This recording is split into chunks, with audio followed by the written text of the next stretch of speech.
Abhishek aunty వాక్యం ప్రార్థనకు రాకపోయిన ఊరెళ్ళా cell phone లాగే చెప్తుంది. దేవుని నామాన్ని పొందనాలు. ఆ కుమార్తె మంచిదేనా? ఆ కుమార్తె వయసు ఎంత? 12 సంవత్సరాల నుంచి 19 సంవత్సరాలు. ఎవరికి అక్షయించాలి? ఏ దినాన్ని మనం చెప్పుకునే వాక్యము 2 సమూయేలు గ్రంథము 16వ అధ్యాయము 5వ వచనం.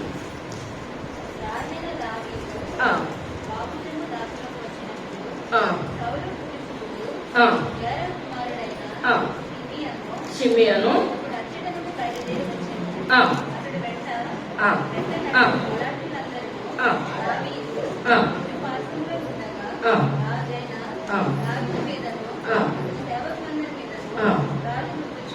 రువచ్చు వచ్చాను. చాలా చిన్న ప్రార్థన చేస్తాను.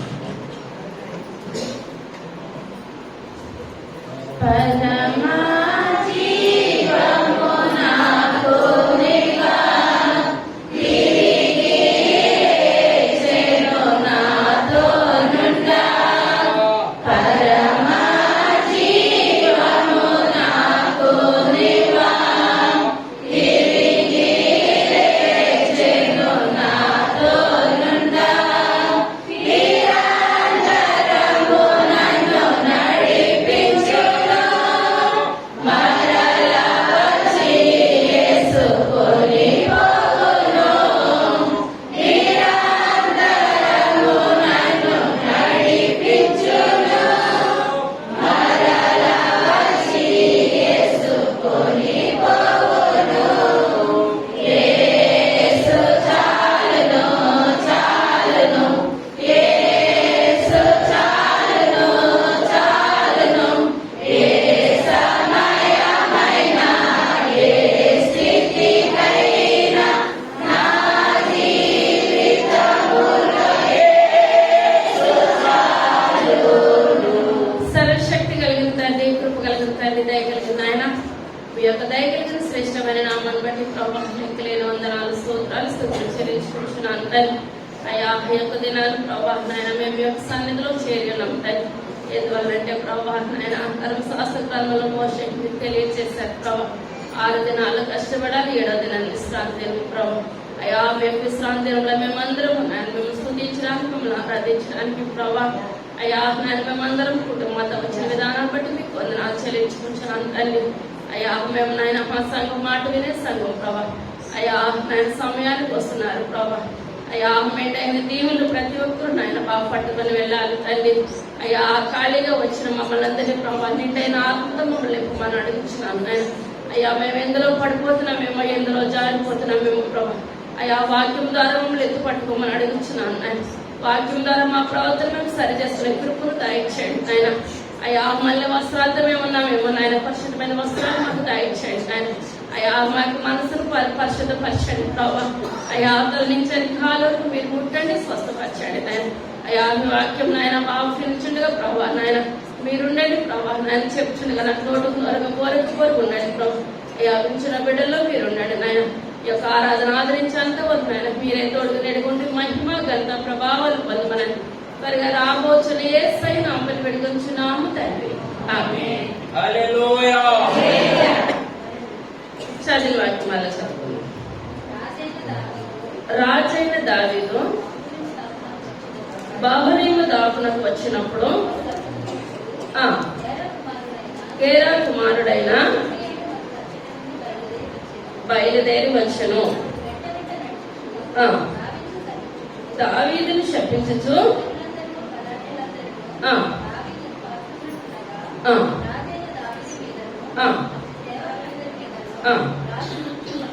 చాలే. ఇక్కడ చూస్తున్నట్లయితే మొట్టమొదటి రాజు ఎవరని చెప్పానండి? సౌలు. ఆ యొక్క సౌలు ఎన్ని సంవత్సరాలు పరిపాలన చేస్తాడు? 40 సంవత్సరాలు పరిపాలన చేస్తాడు. తర్వాత దావీదు. ఇప్పుడు సౌలు పరిపాలన చేసినప్పుడు ఎవరెవరికి గొడవలు వచ్చాయండి? దావీదుకి, సౌలుకి. ఎందువల్ల ఇప్పుడు ఆ మాట చెప్పింది ఎవరు? ఆ యొక్క యుద్ధంలో గొలియాతును ఓడించినట్లయితే నా కుమార్తె నుంచి వివాహం చేస్తాను, పెద్ద కుమార్తె నుంచి వివాహం చేస్తాను అన్నాడు మెరీబా. కానీ చేయలేదు. చిన్న కుమార్తె నుంచి మేకాల నుంచి వివాహం చేస్తానని అన్నాడు. ఇప్పుడు రాజు అన్నాడు అనలేదా? రాజు అన్నాడు. అప్పుడు అలా అనకపోతే దావీదు అక్కడికి ఎంటర్ అయ్యేవాడే కాదు. కానీ దేవుని యొక్క చిత్తము దావీదు పట్ల ఉన్నది. ఇప్పుడు ఇక్కడ దావీదు ఎప్పుడు కూడా సింహాసనం అధిష్టింప చేయాలి, సౌలును చంపాలని ఏనాడు కూడా దావీదు అనుకోలేదు. 16 సార్లు దగ్గరికి వచ్చాడు. సౌలు నిద్రపోతున్న సమయంలో దావీదు వచ్చాడు 16 సార్లు. కానీ ఎప్పుడు కూడా చంపలేదు. ఆ నీళ్ళు పట్టుకొని వెళ్ళాడు, ఆయన వస్త్రాన్ని కోసి పట్టుకొని వెళ్ళాడు. ఎందువల్లంటే దేవుడు అభిషేకించిన వారిని చంపడానికి గాని, మాటలు అనడానికి గాని ఏది కూడా చెయ్యొద్దు. వాళ్ళు ఏదన్నా పద్ధతిగా లేరు. ఆ తీర్పు ఎవరు తీస్తారండి? దేవుడే తీస్తాడు. దేవుడు ఏమన్నా కప్పు పెట్టాడా? కప్పు పెట్టలేదు. ఎందువల్లంటే ఏది కూడా పరిశుద్ధాత్మకి ఉన్నది ఉన్నట్టు ఇక్కడ రాస్తాడు అనమాట. ఇక్కడ చూసుకున్నట్లయితే సౌలు రాజుగా ఉన్నదప్పుడు అబ్షాలోము ఇప్పుడు ఏమనుకుంటున్నాడంటే నేనే రాజునవ్వాలని అక్కడున్న మనుషులందరినీ కూడా ఇప్పుడు ఏం చేస్తాడంటే తన వైపుకు త్రిప్పుకున్న సమయంలో ఇప్పుడు ఇక్కడ జరిగిన సంఘటన ఏంటంటే, ఇప్పుడు అబ్షాలోము రాజు కింద నేను ఉంటానని సింహాసనం నాదే అని అనుకున్నాడు. మనం చెప్పుకున్నాం. ఎవరు అనుకున్నారండి? నేనే రాజునవుతానని అదోనియా అనుకున్నాడు. అయ్యాడంటారా? ఏమాత్రం అవలేదు. ఇప్పుడు ఎవరు అనుకుంటున్నారు? అబ్షాలోము నేనే రాజునని ఆ యొక్క రాజు స్థానంలో సింహాసనంలోకి అడిగి పెట్టేస్తున్నప్పుడు దావీదు మహారాజు కాళ్ళకి చెప్పులు కూడా లేకుండా ఇప్పుడు ఏం చేస్తున్నాడంటే చెట్లంట పుట్టలంట పరిగెట్టుకుని వెళ్ళిపోతున్నాడు. ఆ యొక్క యుద్ధంలో బరిలో గనుక దిగితే ఎవరు గెలుస్తారు? రాజు గెలుస్తాడు. ఎవరు చనిపోతారు? అబ్షాలోము చనిపోతాడు కనుక అబ్షాలోము చనిపోవడము దావీదుకి ఇష్టం లేదు కనుక ఇప్పుడు రాజుగారు ఎప్పుడు ఏం చేస్తున్నాడు? దావీదు ఏం చేస్తున్నాడు? కాళ్ళ నడకని వెళ్ళిపోతున్నాడు. ఇప్పుడు సౌలు రాజుగా ఉన్నప్పుడు మనం చెప్పుకున్న వాటి ఏంటంటే, ఇక్కడ షీబా అన్న ఒక మనిషి ఉన్నాడండి. షీబా అన్న వ్యక్తికి సౌలుకి ఇద్దరికి బంధుత్వం ఉంది. ఏమున్నది? ఎవరెవరికి ఉన్నది? షీబాకిని సౌలుకి షీబాకి బంధుత్వం ఉన్నది. బంధుత్వం ఉన్న సమయంలో ఇప్పుడు దేవుడు ఎవరి పక్షాన్ని ఉన్నాడు? దావీదు పక్షాన్ని ఉన్నాడు. దావీదు పక్షాన్ని ఉన్నట్టుగా ఇప్పుడు సౌలు చనిపోయాడు. ఎలా? దావీదు చంపేశాడు. కానీ దావీదుకి ఆ మరణానికి ఏమాత్రం కూడా సంబంధం లేదు. సంబంధం లేకపోయిన స్థితిలో ఇప్పుడు షీబా అన్న వ్యక్తి ఇప్పుడు ఏమంటాడంటే దావీదు దగ్గరకు వచ్చి, నువ్వే ఎవరిని చంపేశావు? సౌలుని చంపేశావు. నీకు తగిన శాస్త్రే జరిగినది. అర్థమవుతుందంటారా? ఇప్పుడు ఇక్కడ ఏ స్థితిలో ఉన్నాడు దావీదు? ప్రాణాపాయ స్థితిలో పరిగెట్టేస్తున్న సమయంలో ఇప్పుడు మానవులుగా మనమే ఉన్నాము. ఒక్కొక్కసారి దేవుడు పరీక్షకు పెడతాడు. ఉన్నతమైన స్థితి ఇచ్చినది దేవుడే. ఒక్కొక్కసారి కిందకు దిగిపోయిన స్థితి ఇచ్చింది కూడా దేవుడే. యోగును ఉన్నతమైన స్థితిలో దేవుడు స్తుతించాడు, లేని స్థితిలో కూడా స్తుతించాడు. ఎందువల్లంటే కలిమిలోనూ స్తుతించాలి, లేమిలో స్తుతించాలి. ఏది ఇచ్చినా నాయన మీకు వందనాలు. ఎందువల్లంటే ఏ పూట కూడా దేవుడు మనల్ని ఆహారం లేకుండా ఎంత మాత్రం కూడా ఉంచాడు. కానీ చివరికి యోగుకి ఎంత ఆశీర్వాదించాడంటే దేవుడు 2 ఎంతలు ఆశీర్వాదం ఇచ్చాడు. ఇక్కడ సౌలు చనిపోయిన తర్వాత దావీదు రాజుగా ఉన్నంతసేపు కూడా ఇతని మాటలన్నీ తన మనసులో పెట్టుకున్నాడు. ఎవరు పెట్టుకున్నారు? క్షమ. తన మాటలు ఎందువల్ల దావీదు మీద ఇతనికి కోపం అనమాట. సౌలు చనిపోయాడు దానికి నువ్వే కారణం కాదని అతనికే తెలుసు. యుద్ధంలో చనిపోయాడని తెలుసు. కానీ ఎందువల్లంటే ఆయన రాజుగారి సింహాసనం మీద కూర్చున్నంత సేపు కూడా ఏం అనడానికి మాటలు లేదు. ఎందువల్ల రాజుగారిని ఒక మాట అంటే రాజుగారు చంపేస్తారేమో అని భయం అనమాట. ఇప్పుడు ఇద్దరు కొండలంటే గుట్టలంటే వెళ్ళిపోతా ఉన్నాడు. కొడుకు జడిసి వెళ్ళిపోతా ఉంటుంటే ఇప్పుడు ఇతను అంటున్నాడు ఏమని, నీకు తగిన శాస్తే జరిగింది. నీ కొడుకే నేను ఇంట్లో నుంచి తరివేశాడు, గెంటేసాడు. నా యొక్క కుటుంబీకుడైన సౌలు నువ్వు ఏం చేసావు? చంపేస్తావు గనుక ఇప్పుడు నీకు అదే పరిస్థితి నీకు వచ్చిందని దావీదు మీద ఇప్పుడు ఏం చేస్తున్నాడంటే చీపో అంటున్నాడు. అక్కడ కొంతమంది ఏంటంటే గొడవ వచ్చినప్పుడు మట్టిని ఏం చేస్తారు?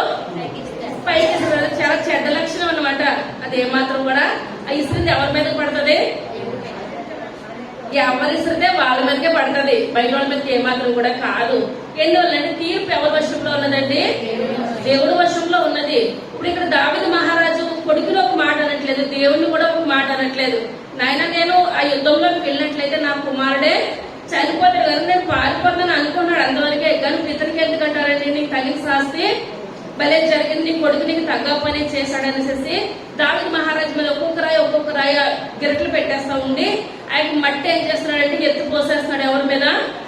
దావీదు మహారాజు మీద ఆయన మట్టి ఎత్తు పోసేస్తున్నాడు. ఇప్పుడు కొండలంటే గుడ్డలంటే పరిగెట్టినప్పుడు దావీదు వయసు ఎంత అండి? 61 సంవత్సరాలు. దావీదు వయసు ఎంత? 61 సంవత్సరాలకు పారిపోతున్నాడు.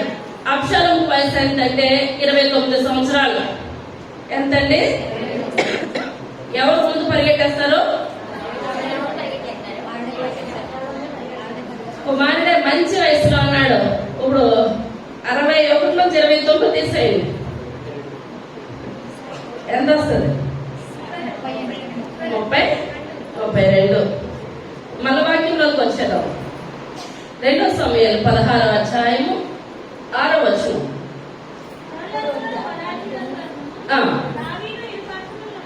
ఉండగా అతని సేవకులందరి మీదను రాళ్ళు రుబ్బుచూ వచ్చెను. ఈ షిమి నరహంతకుడా, దుర్మార్గుడా, చీపో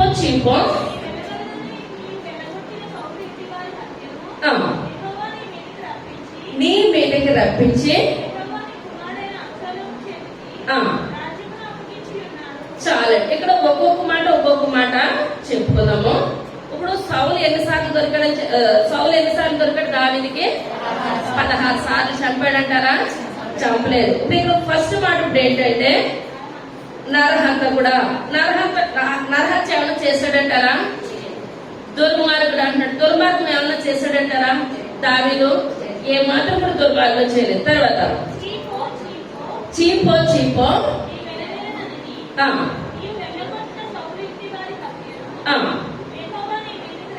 నీ మీదకి రప్పించి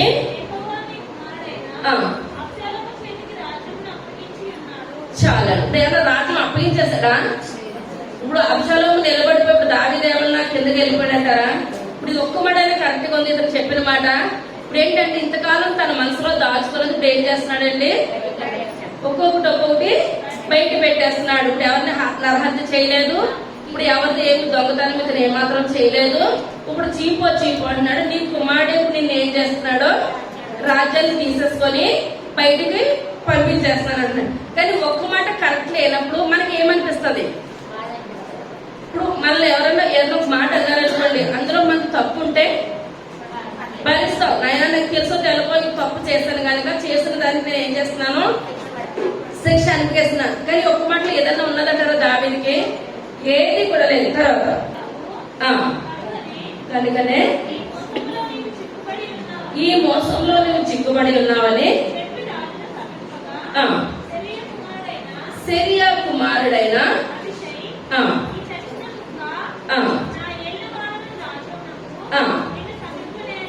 చాలా. ఇక్కడ ఇప్పుడు ఎవరు శపించేస్తున్నారండి? షిమి ఎవరిని శపిస్తున్నాడు? దావీదుని శపిస్తున్నాడు. శపిస్తుండగా దావీదు మహారాజ్ చెవులు పనిచేస్తున్నాయి. అన్ని ఆలోచిస్తున్నాడు. అన్ని ఆలోచిస్తూ ఉంటుండగా ఏది కూడా మాట్లాడట్లేదు. మాట్లాడకపోతే దావీదు అనుకుంటున్నాడు. మనం అనుకుంటాము ఆళ్ళు తిడుతున్నారు, ఏళ్ళు తిడుతున్నారు, ఆళ్ళు శపిస్తున్నారు, ఏళ్ళు శపిస్తున్నారు అనగా దేవుని చిత్తం లేకుండా ఎవరైనా శపించినా కూడా మనకి ఏది కూడా తగలదు. మనకి దేవుని ప్రేమను బట్టి మనకు కరెక్ట్ గా నడిచినంత సేపు కూడా ఏ ఒక్కటి కూడా మనకి ఏది కూడా తగలదు. కానీ ఇన్ని శాపాలు కూడా దావీదు మహారాజుకు వచ్చేస్తాయేమోనని ఆ యొక్క సిరియా కుమారుడు అంటే ఎవరండి? దావీదు అక్క కుమారుడు అనమాట. ఇప్పుడు మేనల్లుడికి బాధ అనిపించి అయ్యా నాయన దావీదా మహారాజా నిన్ను ఇన్ని మాట్లాడుతున్నాడు కదా, నీకు ఒక్కటి కూడా బాధ అనిపిస్తలేదా? నిన్ను తిడుతుంటే నాకు ఏమని కలుగుతుంది? నాకు బాధ. మనకు నచ్చిన వాళ్ళు ఎవరన్నా తిట్టారనుకోండి మనకి ఏమనిపిస్తుంది? బాధ అనిపిస్తుంది. మనకు నచ్చిన వాళ్ళు తిడుతుంటే ఇదేమో కదేమో నా తిట్లు కూడా వాళ్ళే తిట్టేయాలి. ఎందువల్లంటే మానవులుగా ఏమనిపిస్తుందండి? మనం ఎలాగ తిట్టకపోతే పక్క వాళ్ళు తిడుతున్నా మళ్ళీ తిడుతున్నారు అనిపిస్తుంది. కానీ మనకు నచ్చిన వాళ్ళు ఒక మాట అంటే వాళ్ళకన్నా ఎక్కువ బాధపడేది ఎవరో మనమే బాధపడిపోతాం. ఇక్కడ సెరూయా కుమారుడు బాధపడిపోతాడు అనమాట. దావీదు మహారాజుని తింటా ఉంటుంటే, కానీ దావీదు అంటున్నాడు, యేసయ్య వాళ్ళకి సెలవిచ్చాడేమో, తిడితే తిట్టుకొని దేవుని చేతిలో ఉన్నంతసేపు కూడా నాకు ఏది కూడా కాదంటాడు. తర్వాత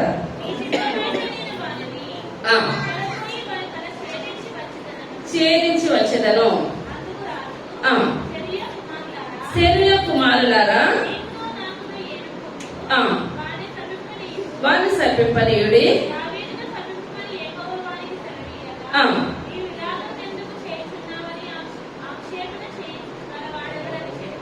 చాలా ఇప్పుడు ఏంటంటే, నువ్వు ఒక్క మాట సెలవి రాజా, అతన్ని నేనేం చేస్తాను, షిమ్మిని నేనేం చేస్తాను, తలే పట్టుకొని చేస్తాను, చెయ్యో కాలు కూడా కాదు, తలే పట్టుకుంటే తల నీ ముందు పెట్టేస్తానని అంటుంటే దావీదు అంటున్నాడు, మనం ఏది కూడా చెయ్యొద్దు, చేసే పరిస్థితిలో ఏది కూడా లేదు. ఒకవేళ దేవుడు శపించమన్నప్పుడు శపించినాయి. ఇప్పుడు వాళ్ళ మనకి ఇష్టం లేని వాళ్ళు దీవించిన దీవులు మనకి ఏం కాదండి, దీవులు కాదు. ఆ పైకి దీవించిన, మనసులో వేరేది పెట్టుకొని దీవించిన ఆ దీవులు మనకి ఏమవుతాయండి, దీవులు కాదు. వాళ్ళు తిట్టినా మనకి శాపాలు కాదు. మళ్ళీ ఎవరు దీవించాలి, దేవుడు దీవించాలి. దేవుడు మనల్ని ఏం చేయాలండి, ఆశీర్వదించాలి. ఇప్పుడు ఈ ప్రాణాపాయ స్థితిలో ఉన్నారు, ఎవరున్నారు, దావీదు ఉన్నాడు. దావీదు అటువంటి సమయంలో ఎవరికైనా, మన పగోళ్ళకైనా మంచి స్థితిలో మనం ఏం చేయాలంటే సహాయం చేయాలి. మనకు వీలైతే సహాయం చేయాలి, లేకపోతే పక్కకే జరిగిపోవాలి. కానీ మాటలతో మనం ఏం చేయకూడదు, ఏ మాత్రం కూడా వాళ్ళని నిందించకూడదు. ఇప్పుడు ప్రాణాపాయ స్థితిలో తన తండ్రిలో తనకు నచ్చిన వాళ్ళతో చెప్పుకున్న మాటలు మనం చూసుకుందాం. ఆదికాండము 49వ అధ్యాయము మొట్టమొదటి వచనం. ఇట్లా నేను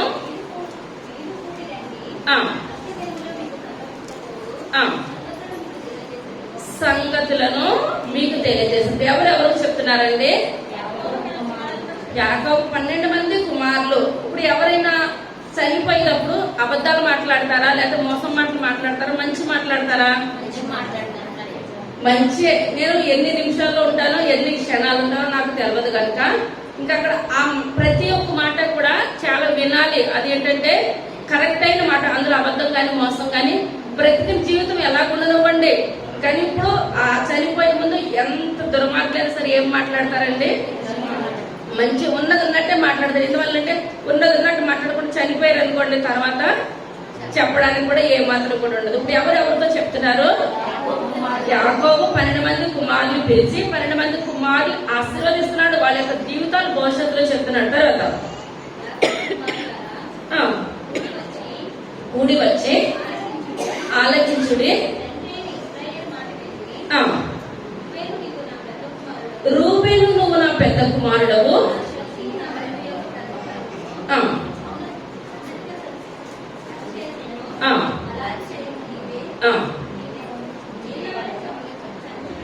నీళ్ల వలె చంచలుడవై. చాలా. ఇప్పుడు ఇదంతా కూడా ఇప్పుడు పెద్ద కుమారుడికి ఉన్న జీవితం పెద్ద కుమారుడికి, రెండో కుమారుడిని పిలిచి రెండో కుమారుడి జీవితం రెండో కుమారుడికి, ఇప్పుడు మూడో కుమారుడికి, నాలుగో కుమారుడైనా ఎవరండి, యోధా. ఇప్పుడు యోధాకి తగినట్టు ఆశీర్వాదాలు యోధాకి, ఎవరికి తగ్గట్టు ఎవరికి తగ్గట్టు ఆ యొక్క దేవుడు కృపను బట్టి ఇప్పుడు యాకోబు ఏం చేస్తుంది, 12 మందిని ఆశీర్వదించారు. ఆ విధంగా జరిగిందంటారా? ఆ విధంగా అందులో ఏమైనా మోసం ఉందంటారా? చివరి వయసులో మాట్లాడిన మాటలో ఎందులోనూ కూడా మోసం కానీ దగా కానీ లేదు. దేవుని కృపను బట్టి మాట్లాడినట్టు అది 12 మంది సంతానానికి కూడా జరిగింది. ఇప్పుడు రెండవదిగా ఎవరెవరితో మాట్లాడతారనగా 2వ తిమోతికి రాసిన పత్రిక 4వ అధ్యాయము 7వ వచనం. మంచి ఎవరెవరితో మాట్లాడుతున్నారండి? పౌలు గారు తిమోతి గారితో మాట్లాడుతున్నారనమాట. ఇంకా పౌలు గారు తన యొక్క జీవితం అంతా కొనసాగించిపోయింది, ఇంకా చివరి వయసుకు వచ్చేస్తారనమాట. ఇంకా చనిపోవడానికి సిద్ధంగా ఉన్నారు. ఇప్పుడు చనిపోవడానికి సిద్ధంగా ఉన్నప్పుడు ఎవరెవరితో చెప్పారు? ముందు మనం చెప్పుకున్నాం, యాకోబు 12 మంది కుమార్తెతో చెప్పారు. ఇప్పుడు ఇక్కడ పౌలు గారు తిమోతి గారితో మాట్లాడుతున్నారు అనమాట. తిమోతి, నేను ఈ లోకంలో ఉన్నప్పుడు ఎలాంటి పోరాటాలు పోరాడానో మంచి పోరాటం పోరాడాను. మనం చెప్పగలుగుతున్నామా? మనం చెప్పగలుగుతున్నామా? మన బిడ్డలను పిలిచినా, అప్పుడు ఎవరైనా పిలిచినా, నేను నా జీవితంలో మంచి పోరాడాను, నా పరుగుని నేను ఏం చేశాను, తొలగొట్టించాను. తర్వాత చదువుకున్నాం. విశ్వాసం కాపాడుకోండి, నీతి కిరీటం ఉంచబడి ఉన్నది.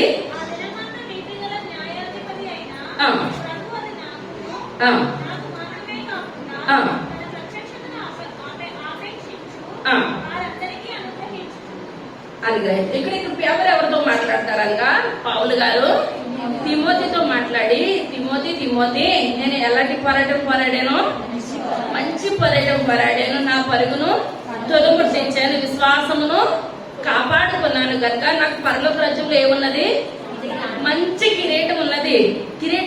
అతని గురించే చూడలేదు, తర్వాత మనలాంటి వాళ్ళ గురించి చెప్పి ఇంకా పోరాడుతున్న వాళ్ళందరికీ కూడా ఇప్పుడు ఏమున్నాయి అక్కడ, కిరీటాలు. మనందరికి కూడా కిరీటాలు ఉన్నాయి అనగా ఇప్పుడు మనకి మన బిడ్డలకు ఒక మాట చెప్పాలంటే, అయ్యా నేను మంచి పోరాడాను, దేవునికి తగ్గ సమయం నేను దేవునికి ఇస్తున్నాను అన్న వాళ్ళ చేతులు పైకి ఎత్తండి.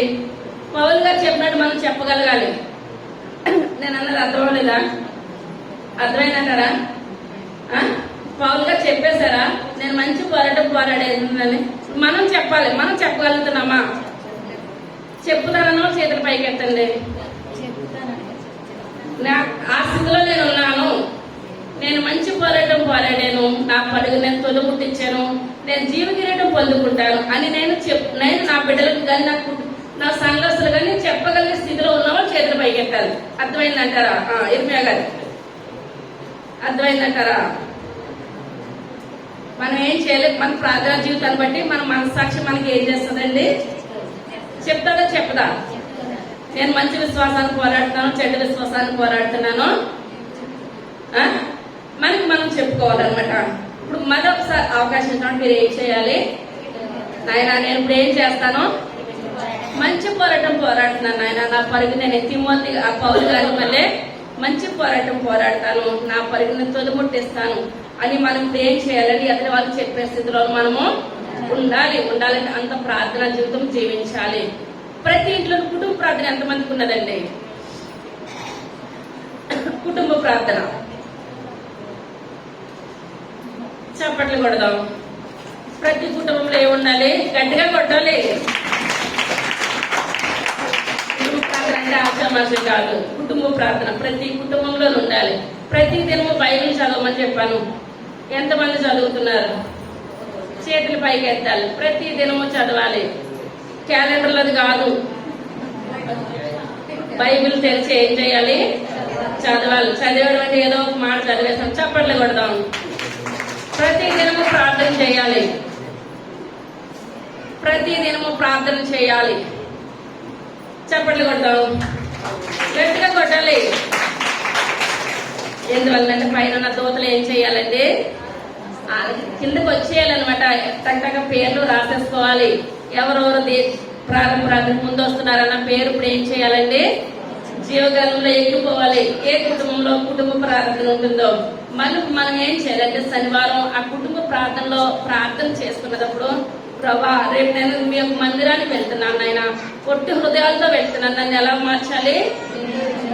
నిండైన పాత్రగా నన్ను మార్చండి ప్రభు. నేను ఎందులో పడిపోతున్నాను, నేను ఎందులో జారిపోతున్నాను, మంచి వాక్యాన్ని నాకు ఏం చేయాలి?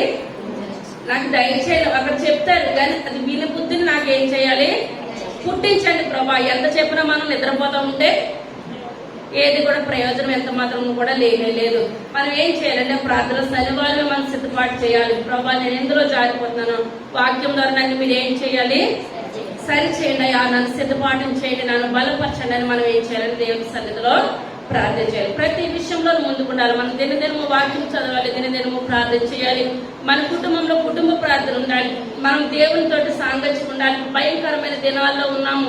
మనం వ్యర్థంగా మన సెల్ ఫోన్ దగ్గర, టీవీల దగ్గర, ముసలం ముచ్చట్ల దగ్గర మనం కాలం గడపడానికి వీల్లేదు. మన సహవాసం ఎవరితో ఉండాలండి? దేవునితో ఉండాలి. ఇంత సహవాసం చేశారు కనుక ఇప్పుడు పౌలు గారు తిమోతి గారికి చెప్పిన ప్రతి మాట కరెక్ట్ కనుక ఇప్పుడు పరిశుద్ధాత్మ తండ్రి జీవగ్రంథంలో ఏం చేస్తారండి?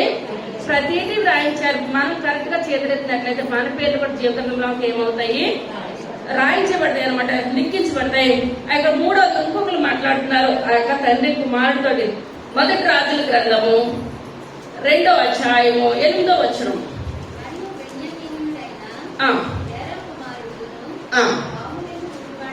బహురీము ఊరివాడైన షిమీని యొద్దనున్నాడు. మహనయమునకు వెళ్ళుచుండగా అతను నన్ను ఏం చేస్తాడంటే శపించాడు. ఇప్పుడు ఎవరెవరితో చెప్తున్నారు? దావీదు సొలొమోనుతో మాట్లాడతాడు. ఇదే 2వ అధ్యాయం మొట్టమొదటి వచనం. దావీదునకు మరణకాలము సమీపింపగా ఇలాగూ ఆజ్ఞ ఇచ్చెను, లోకులందరూ పోవలసిన మార్గమును నేను పోవచ్చున్నాను. నిబ్బరము కలిగి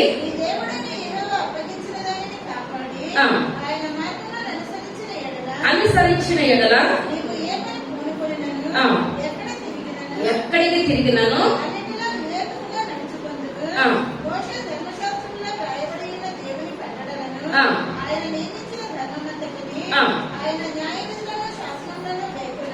చాలండి. ఇప్పుడు దావీదునకు మరణకాలం సమీపించేసినప్పుడు ఎవరిని పిలిచి చెప్తున్నాడండి? తన కుమారుడని సొలొమోను పిలిచి, నాయన దేవుని పక్షపాతం ఎంత మాత్రం కూడా లేదు, ఆయన మోషే నియమించిన ధర్మశాస్త్రం అంతటిని 1-2 అన్నాడండి. ధర్మశాస్త్రం అంతటిని కూడా నువ్వేం చేయాలి? ఆలకించి గైకొనాలి. అలా గైకొన్నట్లయితే నువ్వు కుడికి గాని ఎడమకి గాని ఏ మాత్రం కూడా త్రొట్టెలో. ఇదంతా కూడా ప్రతి ఒక్కరి గురించి చెప్తున్నాడు. మీరు ఇంటికి వెళ్ళి చదువుకోండి, చాలా బాగుంటుంది ఒక వాక్యము. ఆ కిందకి వెళ్ళిన తర్వాత దావీదు మహారాజు మేలు చేసిన వారి గురించి కూడా ఇక్కడ చెప్తున్నాను. నేను పలానా చోటకి వెళ్ళినప్పుడు అతను నన్ను ఏం చేశాడు, బడ్జెట్లో నాకు ఏం చేస్తాడంటే ఆ యొక్క దిండులు పరుపులు అన్ని కూడా నాకు ఇచ్చాడు. అది ఒకసారి నువ్వు జ్ఞాపకం చేసుకో. మనకు మేలు చేస్తున్నట్లు మేలు చేసిన వాళ్ళు మర్చిపోవచ్చు, కానీ దేవుడు ఏం చేస్తాడండి? ఏ మాత్రం కూడా మర్చిపోడు అనమాట. ఇక్కడ వాళ్ళ గురించి చెప్పి మరలా కిందకు వద్దడికి షిమి గురించి చెప్తాడు అనమాట. అప్పుడు 2వ అధ్యాయం 8వ వచనం.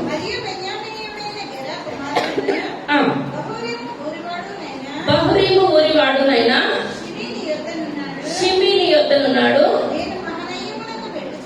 నేను మహనయమునకు వెళ్ళుచుండగా అతడు నన్ను శపించెను.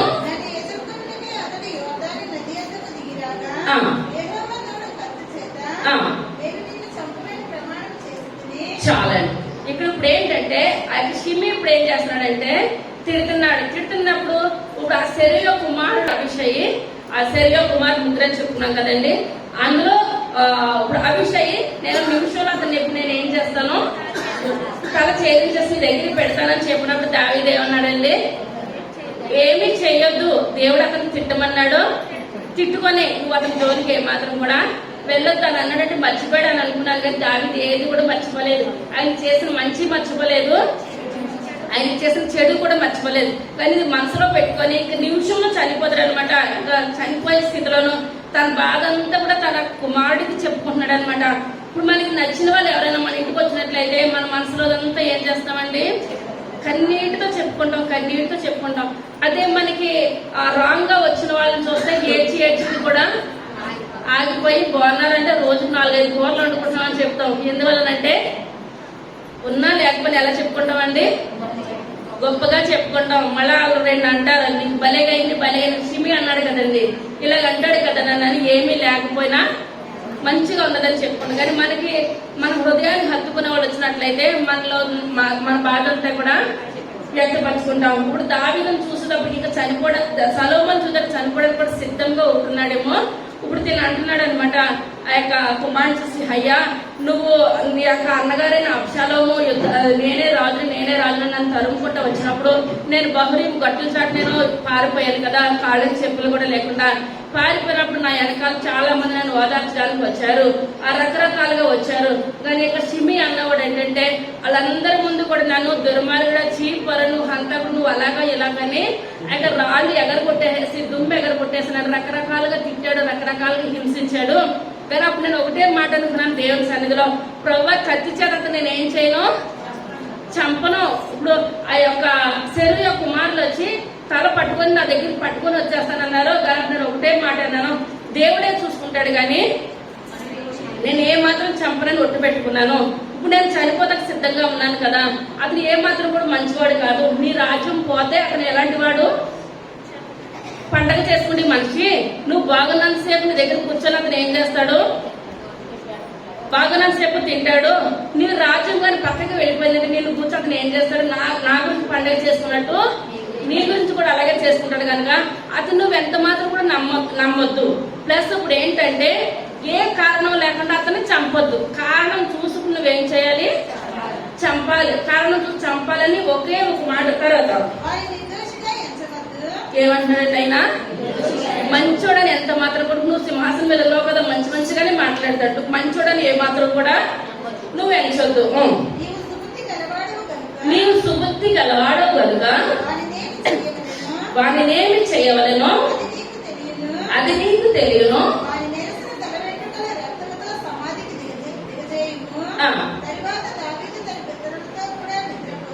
చాలా అండి. చనిపోయి ముందు మాటలు అనమాట.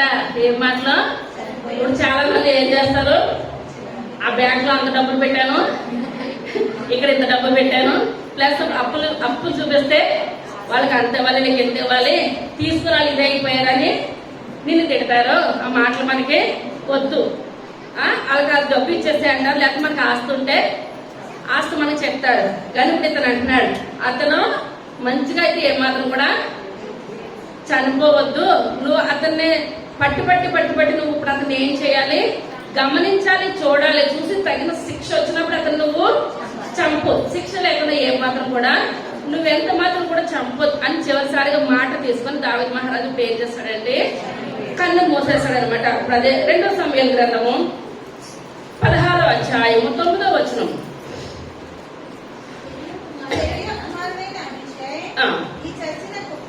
ఈ చచ్చిన కుక్క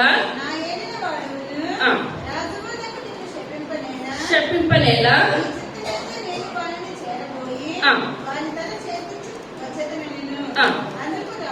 రాజు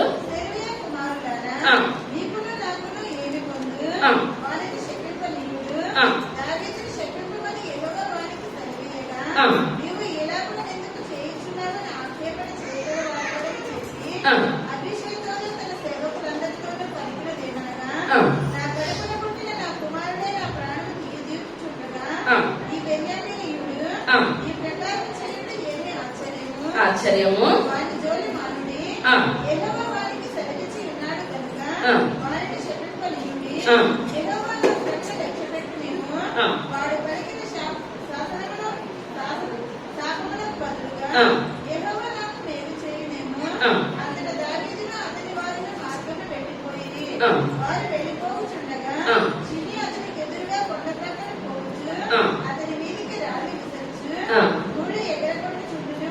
చాలా. ఇతను ఏ మాత్రం మానుతున్నాడు అంటారా? ఏది కూడా మానతలేదు. ఇప్పుడు ఇతను గోత్రం ఏ గోత్రం? బెన్యామీను గోత్రం. సౌలుది ఏ గోత్రం? బెన్యామీను గోత్రం. కనుకనే ఇప్పుడు వీళ్ళ వాళ్ళు ఇప్పుడు ఏంటండి? బంధువులు అనమాట. రక్త సంబంధం ఉన్నది కనుక ఇప్పుడు ఇతను ఎవరు దారిని వాళ్ళు వెళ్ళిపోతూ ఉండగా దావీదు వెనకాల ఉన్న వాళ్ళందరూ కూడా దావీదు గురించి బాధపడుతున్నారు, దావీదు గురించి కన్నీరు కారుస్తున్నారు. కానీ ఇతను వెళ్ళిపోయేటప్పుడు కూడా అతను ఏం చేస్తున్నాడండి? శపిస్తున్నాడు, రాళ్ళు దూతున్నాడు, శపిస్తున్నాడు, రాళ్ళు దూతున్నాడు. అదే కొలసీలకు రాసిన పత్రిక 3వ అధ్యాయము 8వ వచనం. కొలసీలకు రాసిన పత్రిక. కోపము, ఆగ్రహము, దూషణ విసర్జించుడి. ఎలయనగా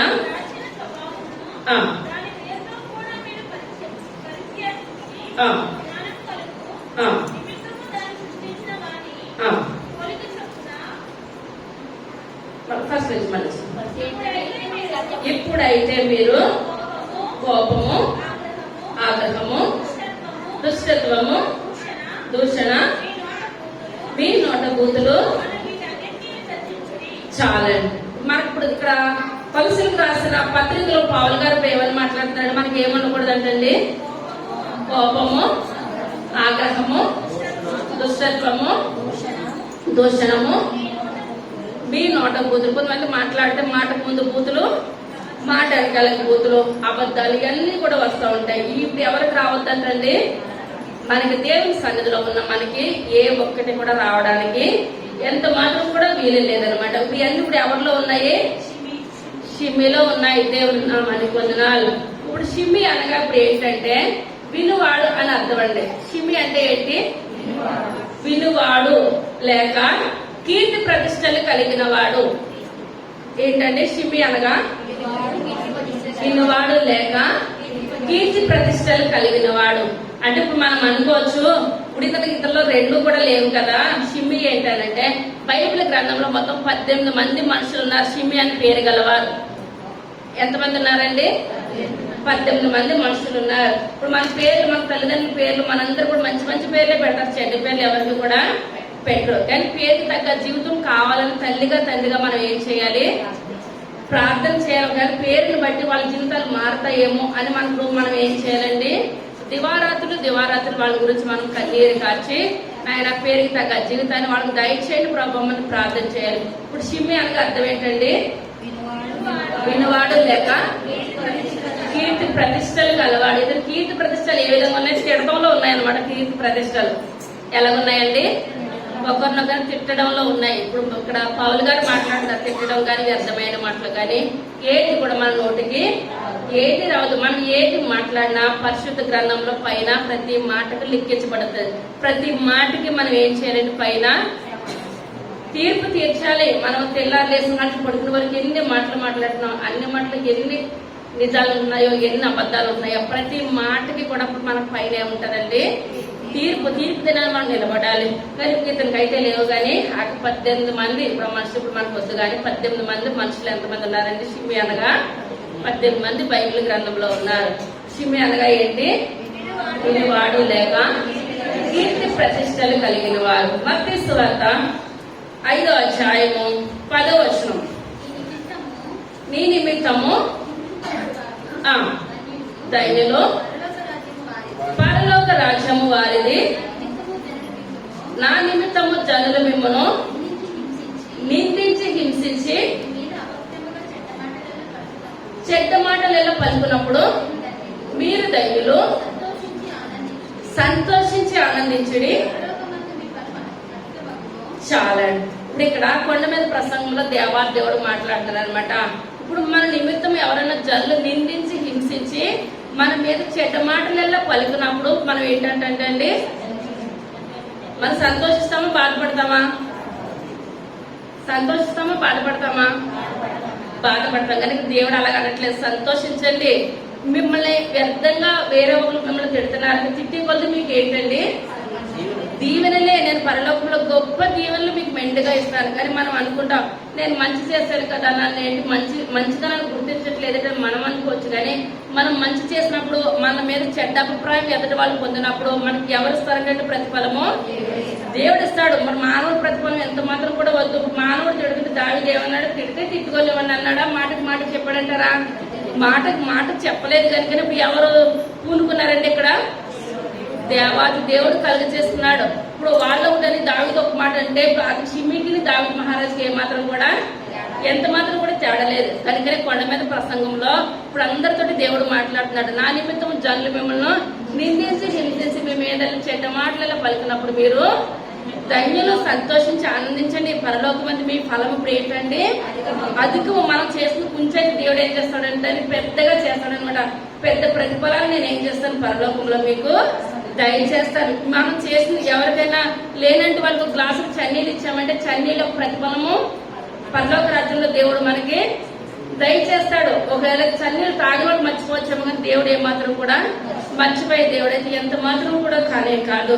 కానీ అన్న మాటలన్నీ కూడా దావీదు మహారాజు అంటున్నాడు, ప్రభా అయ్యా నేనేం అనుకోనయ్యా, ఇక నేను సౌలుని నేను ఏమాత్రం కూడా నేను చంపలేదయ్యా, సౌలు నేను ఏమాత్రం కూడా నిందించలేదయ్యా, నేను చెడ్డ మాటలు ఏది కూడా పలకలేదు.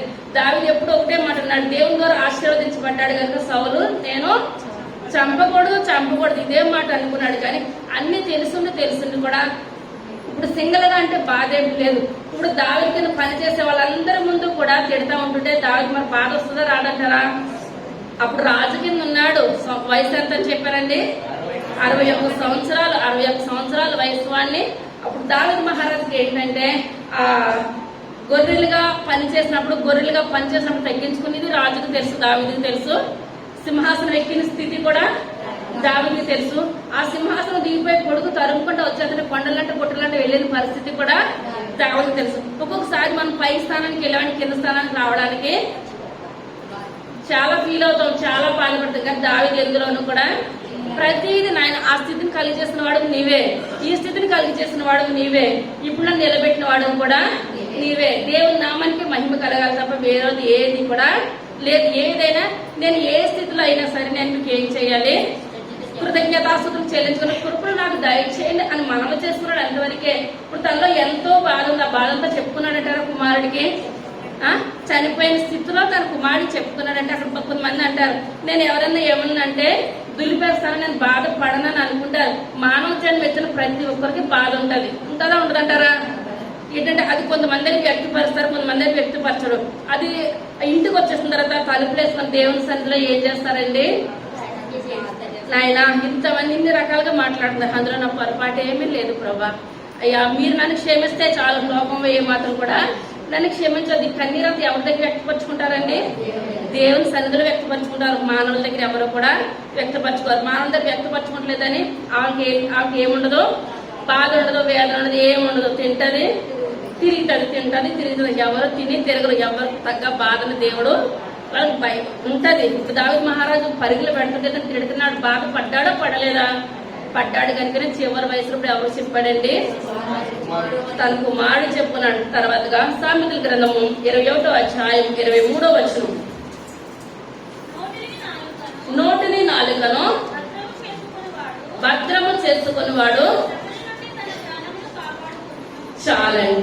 మనం ఏం చేసుకోవాలంటే సంఘంగా కూడి ఉన్న మనం నోటిని మనం ఏం చేయాలండి, భద్రము చేసుకోవాలి. సొలొమోను మహారాజు మాట్లాడుతున్నాడు అనమాట. నోటిని నాలుకను, నోరు ఉంది కదా మనకు, నాలుగు ఉంది కదా అని వ్యర్థమైన మాట ఎవరు మాట్లాడేస్తారంటే వ్యర్థంగా షిమి మాట్లాడేస్తాడు. అయితే సొలొమోను మహారాజు అంటున్నాడు మన నోటిని ఇప్పుడు మనం ఏం చేయాలి, చాలా జాగ్రత్తగా కాచుకోవాలి. తర్వాతగా కీర్తనల గ్రంథము 34వ అధ్యాయం 13వ వచనం, చెడ్డ మాటలు పలకకుండా నీ నాలుకను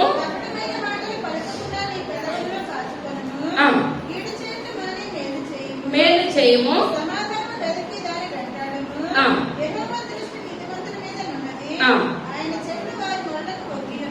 చాలండి. ఇప్పుడు చెడ్డ మాటలు పలకకుండా మన నాలుగుని జాగ్రత్తగా చేసుకుంటే యెహోవా కన్నులు ఎవరి మీద ఉన్నాయంటే యథార్థవంతుల మీద ఉన్నాయి. పగవాళ్ళు ఎన్నో మాట్లాడుకొని దేవుని కన్నులు ఎవరి మీద ఉండాలండి, యథార్థవంతుల మీద ఉన్నట్లయితే లోకమంతా ఒకటైనా సరే దేవుని కనుదృష్టి మన మీద మన నీతిలో యథార్థంగా నడిచినట్లయితే మెండైన దీవెనలు మనకే వస్తాయి. అదిన కీర్తనకాడు అంటున్నాడు. ఇదంతా కూడా ఆ కీర్తనకాడు మాట్లాడుతున్నాడు, నాయన నేను చెడ్డ మాటలు పలకొద్దు, నేను యథార్థంగా ఉండాలి, న్యాయంగా ఉండాలి, నా నీతి నా యథార్థతకి ఎవరికి తెలిసినైనా మీకు తెలుసు ప్రభా అని దేవుని సన్నిధిలో నేను ఏం చేస్తానండి, ప్రార్థన చేస్తున్నాను. మనం కూడా మన సమయం అంతా కూడా ఎవరి దగ్గర గడపాలండి, దేవుని దగ్గర గడపాలండి. నాయన లోకమంతా ఒకటి అనే ప్రభా, మీరు నా పక్షా నుండి నా ప్రార్థన ఆలకిస్తే చాలు, నాయన అంగీకరిస్తే చాలు ప్రభా అని మనం ప్రార్థన చేయాలి. తర్వాత చూసుకున్నట్లయితే సామెతల గ్రంథము 26వ అధ్యాయం 2వ వచనం,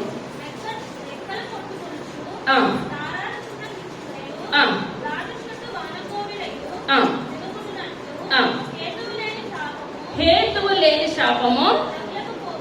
చాలండి. ఇక్కడ ఇప్పుడు ఆ బాధ అంతా ఇప్పుడు ఎవరు చెప్పుకున్నారండి, దావీదు కుమారుడికి చెప్పుకున్నాడు. ఇప్పుడు అదే కదని చెప్పుకున్నాడు వాక్యము. దావీదు కుమారుడికి చెప్పుకుంటే కుమారుడు బాధేస్తున్నా తండ్రిని బలే తిట్టాలనుకుంటాడు ఏ తండ్రి ఏ కొడుకైనా.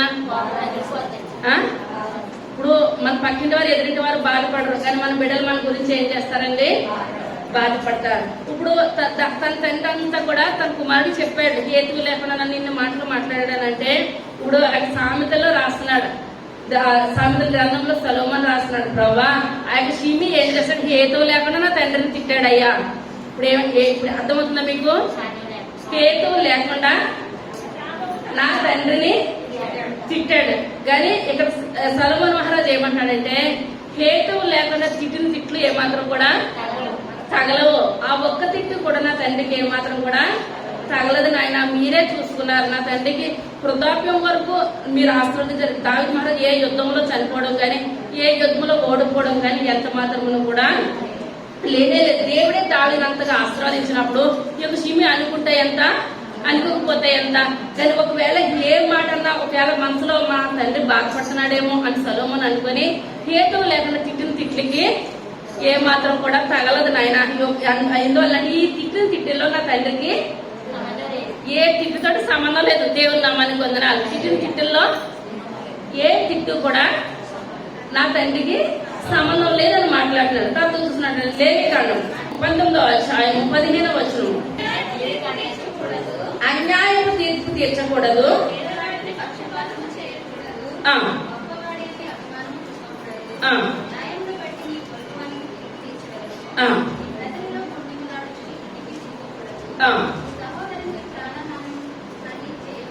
చాలండి. ఇదంతా కూడా ఇప్పుడు ఏంటంటే కీడికి ప్రతి కీడి చెయ్యొద్దు.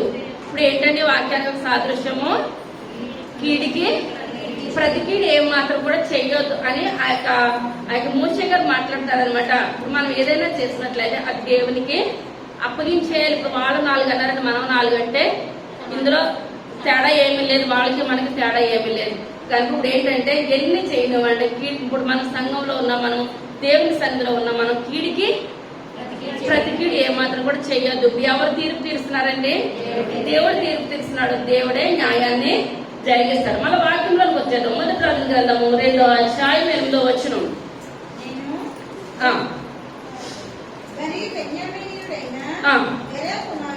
గెరా కుమారుడును షిమీని యొద్దనున్నాడు, శపించను.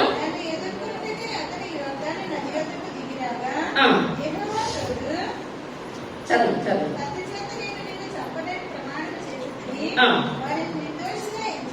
ఎంచవద్దు కనుక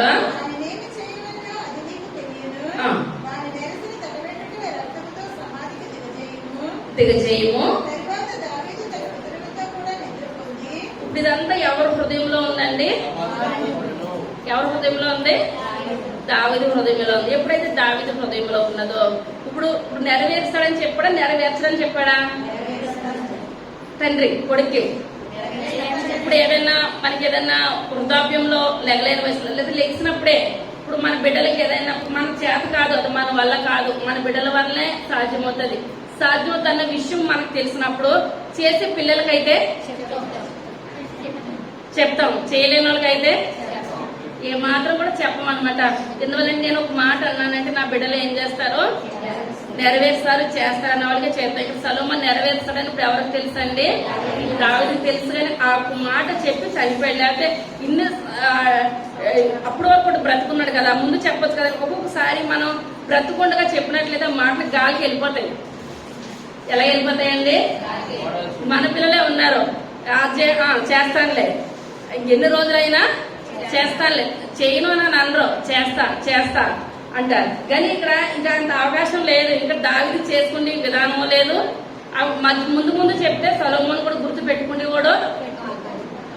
పెట్టుకోరు. ఇప్పుడు పౌలు గారు చూసినా చనిపోయే ముందే తిమోతికి చెప్పాడు. ఇప్పుడు యాకోబు కూడా ఇశ్రాయేలు కూడా చనిపోయే ముందే కుమారుడికి చెప్పి ఇప్పుడు ఆయన ఏం చేస్తాడండి?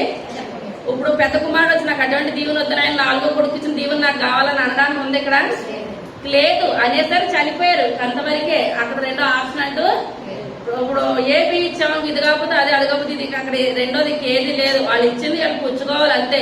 నచ్చినా పుచ్చుకోవాలి, నచ్చకపోయినా పుచ్చుకోవాలి.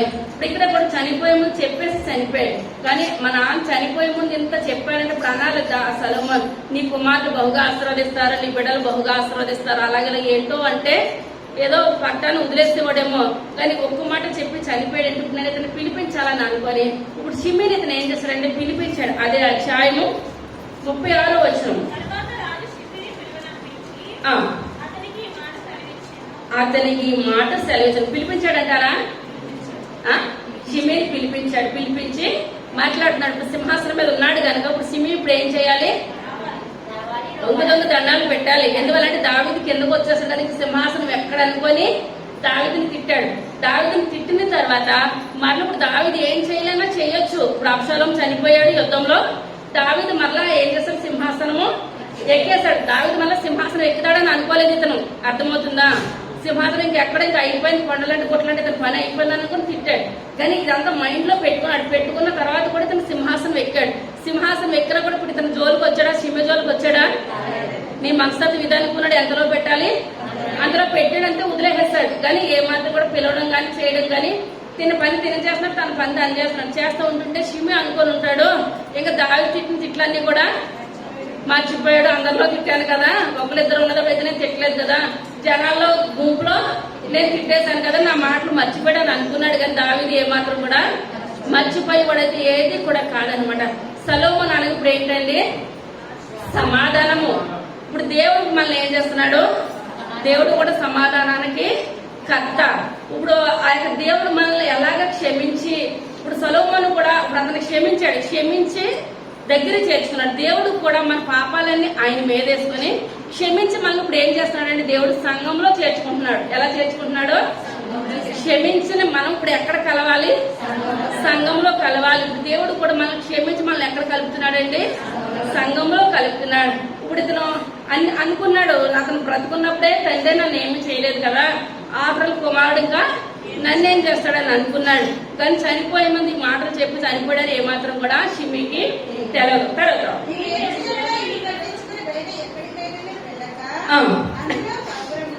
అందులో కాపురమునము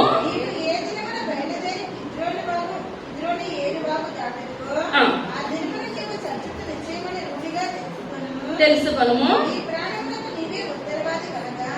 చాలే తర్వాత చదువు. ఇప్పుడు ఏంటంటే ఇప్పుడు ఇతను పిలిపించాడు. పిలిపించిన తర్వాత ఒక మాట అంటున్నాడు, మంచి చెడ్డలు కనుక్కున్నాక మంచిగా అన్నావు అది ఇది అని అన్న తర్వాత షిమ్మిని పిలవండి అంటే షిమ్మిని పిలిచారు. షిమ్మిని పిలిచినప్పుడు ఇతను వచ్చాడు. అనుకున్నాడు ఇతను తండ్రిలాగా అయితే ఇతను ఏది కూడా కానే కాదు, ఇతను చాలా తండ్రి అయితే నన్ను అన్ని తిట్లు తిట్టినా క్షమించేశాడు, అతను చచ్చిపోయాడు కానీ నా మాటలకి బయటకి రాలేదు.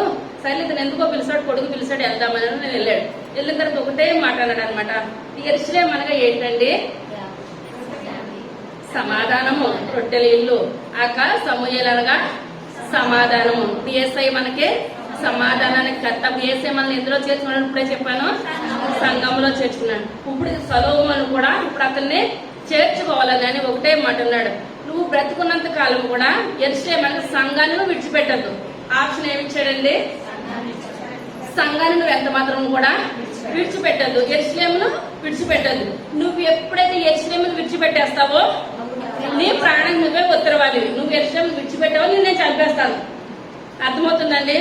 నువ్వు ఈ చుట్టుపక్కల ఎంత దూరమైనా నువ్వు తిరగొచ్చు, ఏదైనా చేయొచ్చు.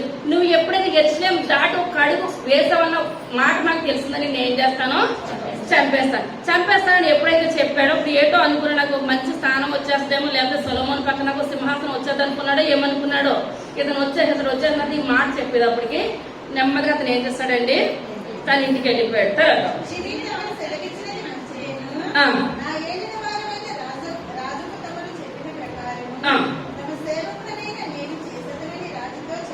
అన్నాడని చేస్తానన్నాడా, యెరూషలేము దాటనన్నాడా, దాటనన్నాడు. తర్వాత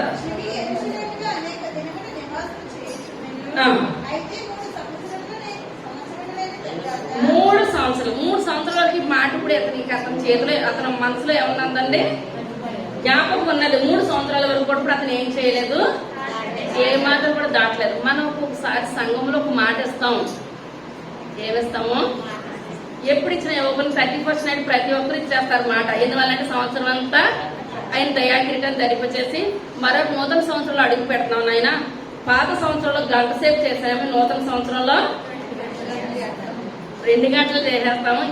ఏంటంటో ఆ బాధను బట్టి అప్పుడు మనం చెప్పేస్తాం.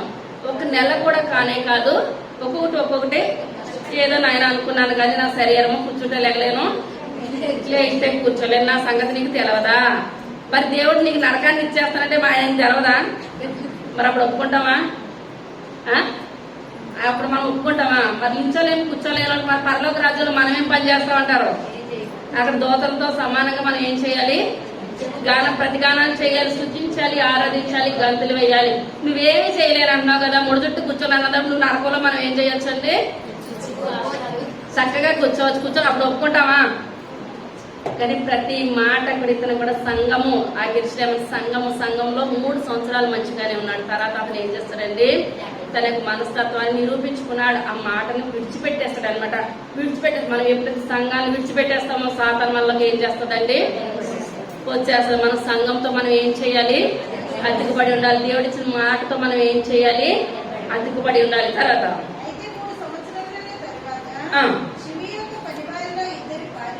పారిపోయి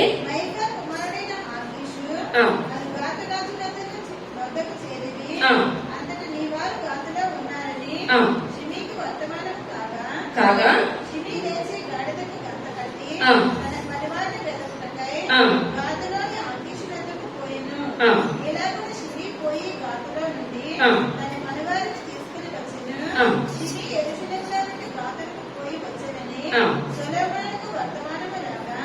రాజు షిమీని పిలువనంపించి అతనితో ఇట్లనెను, నీవు ఏ దినమందు బయలుదేరి ఏ స్థలమునకైనా వెళ్ళుదువో ఆ దినమున నీవు మరణమగుదువని నిశ్చయముగా తెలుసుకొనవలెనని యెహోవా తోడని నేను నీకు ఖండితముగా ఆజ్ఞయించి నీ చేత ప్రమాణము చేయించితిని కదా, మరియు తమను సెలవిచ్చినదే మంచిదని నీవు ఒప్పుకొంటివి. కాబట్టి యెహోవా తోడని నీవు చేసిన ప్రమాణమున నేను నీకు ఆజ్ఞాపించిన ఆజ్ఞను నీవు పోతినేమి అని అడిగి, నీవు మా తండ్రి అయిన దావీదునకు చేసినట్టు. గుర్తుపెట్టుకున్నాడండి కొడుకు. కానీ తప్పు లేకుండా శిక్షించొద్దు అన్నాడు తండ్రి. ఏమన్నాడండి? తప్పు చూసి శిక్షించదు, తప్పు లేకుండా శిక్షించదు.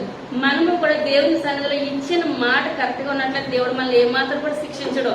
ఇప్పుడు అది షిమ్మికి చెందుతుంది, మనకి చెందుతుంది. అర్థమవుతుందంటారా? ఇప్పుడు షిమ్మియే దాటేశాడు అనుకుంటారేమో.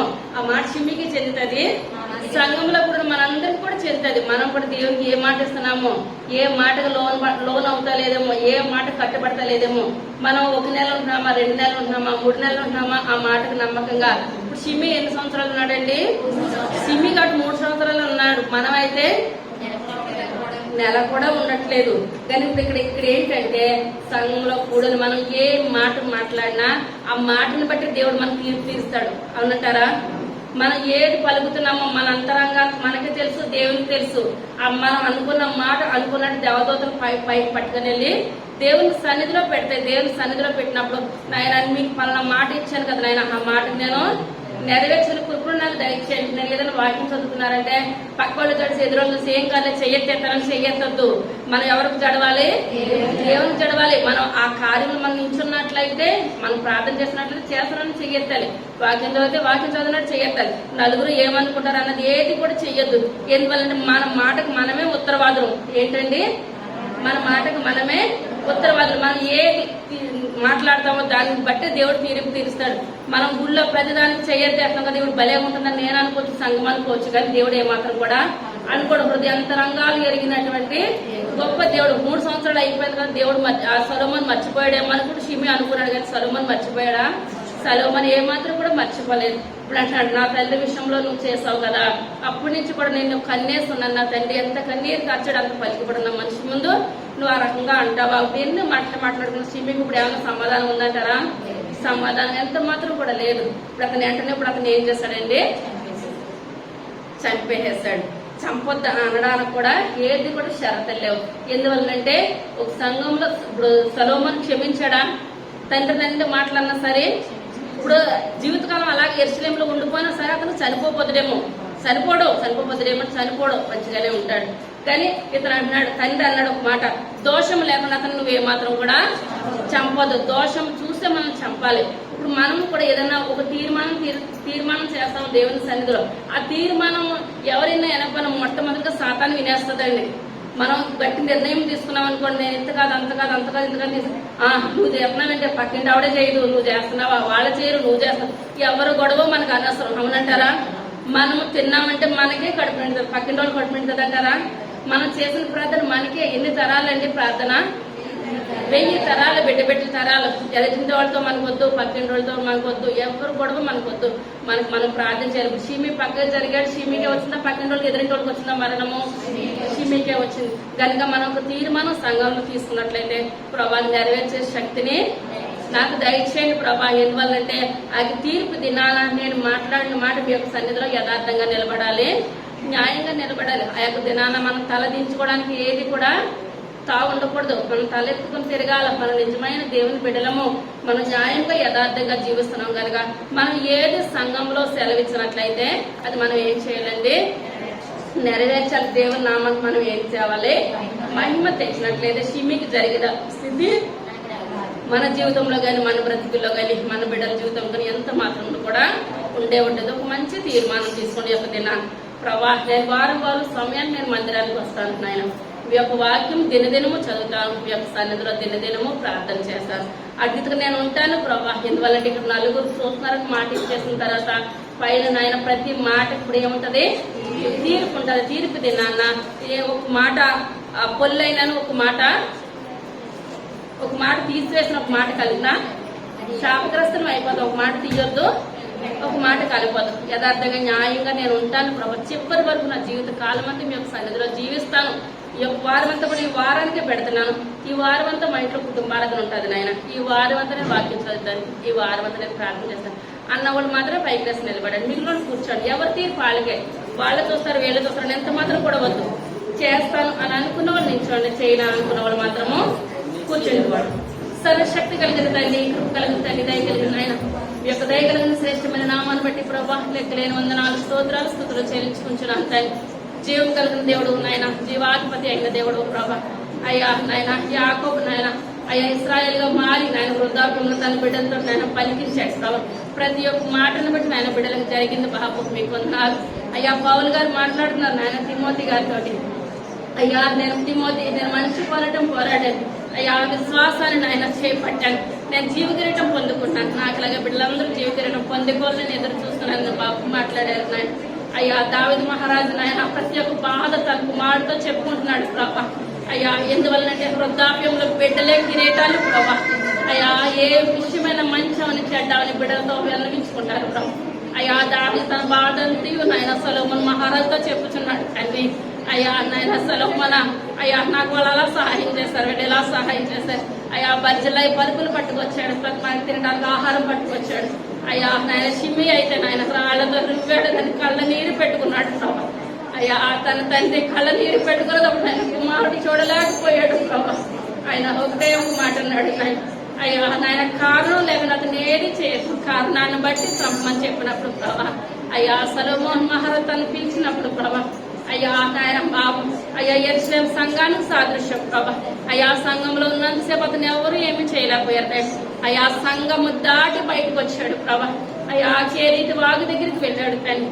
అయ్యా ఎప్పుడైతే వెళ్ళాడో సొలొమోను పిలిచి ప్రభా అయ్యా అంటున్నాడు, నా తండ్రి నువ్వు అనరాని మాట్లాడినా అయినప్పుడు నేను ఇప్పటి వరకు ఆయన బాబు మళ్ళీ నేను ఏ మాట మాట్లాడలేదు, కానీ కారణాన్ని బట్టి నా తండ్రి చెప్పినట్లు నేను చంపుతున్నానని ఆయన ఒక్క దెబ్బతో అతను చంపించేశాడు ప్రభా. అయ్యా ఎందువల్లంటే నాయన మేము కారణం లేకుండా మీరు మమ్మల్ని ఏమి చేయరు ప్రభా. అయ్యా కారణాన్ని వెతికే ప్రభా. కారణాన్ని బట్టి మా తీర్పు మాకే వస్తుంది నాయన. మా నోటి మాటలు మాకే వస్తాయి ప్రభా. మా హృదయ ధ్యానం మాకే వస్తుంది నాయన. మేము చేసిన ప్రార్థనలు మాకే ప్రభా. అయ్యా నాయన సొలొమోను వ్యర్థమైన మాటలు మా నోటికి రాకపోతున్నాను. అలా మళ్ళీ తన తండ్రి గురించి అంటున్నాడు ప్రభా. అయ్యా ఎవరైనా శపించిన శాపాలు ఏది తగలదు. అయ్యా నాయన వ్యర్థంగా నాయన అంజలి ఏదన్నా ఏ ఒక్క శాపం ఎవరికి తగలదు ప్రభా. అయ్యా మీరు మాకుండగా మాకేంటి ప్రభా. అయ్యా నాయన బాబు అయ్యా రాజులు మహారాజులు మీరు గట్టి కనిపించేస్తారు ప్రభా. అయ్యా షిమ్మి లాంటి ఎంతో విరవీగిపోయాడు ప్రభా. అటువంటి షిమ్మిని నాయన గట్టి కనిపించేశారు బాబు. మీకు వందనాలు చెల్లించుకుంటున్నాను. అయ్యా ఎందువల్లంటే దేవుని ప్రాప్తులు ఒక మాట కూడా అనొద్దు ప్రభా. అయ్యా నోటి మాట ఒక మాట కూడా అనొద్దు.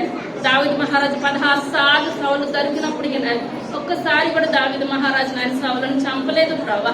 అయ్యా షిమ్మి అయితే నోటుకు వచ్చినట్టు నాయన. అయ్యా చీపో వ్యర్థడ నరహంతకుడు నాయన ఎన్నో మాటలు. అయ్యా చిన్న వయసులో మీ ద్వారా అభిషేకం పొందుకున్నాడు ప్రభా. అయ్యా అభిషేకం పొందుకున్నాడు ఒక్క మాట కూడా మాట్లాడకూడదు ప్రభా. అయ్యా అటువంటి నాయన దావీదుని శపించినది నాయన. అయ్యా చివరకు తన నాయన షిమ్మి మరణం అయిపోయాడు ప్రభా. అయ్యా పని ఒకటి మేము జాగ్రత్తగా కాల్చుకునే గొప్ప భాగ్యాన్ని దాయిచ్చండి. మా హృదయాన్ని భద్రపరచుకోవాలి నాయన, మా యొక్క నోటిని భద్రపరచుకోవాలి తండ్రి. అయ్యా తీర్పు మీ వశంలో ఉన్నది నాయన. అయ్యా యొక్క దినాన్ని మా సంఘ బిడ్డలు నిల్చున్నారు నాయన, ఎంతమంది నిలబడ్డారు నాయన. అయ్యా వాళ్ళ హృదయాంతరంగాలు మీకు తెలుసు ప్రభావ. ఆ మాట కట్టుబడే జీవితాలు దయచేయండి నాయన.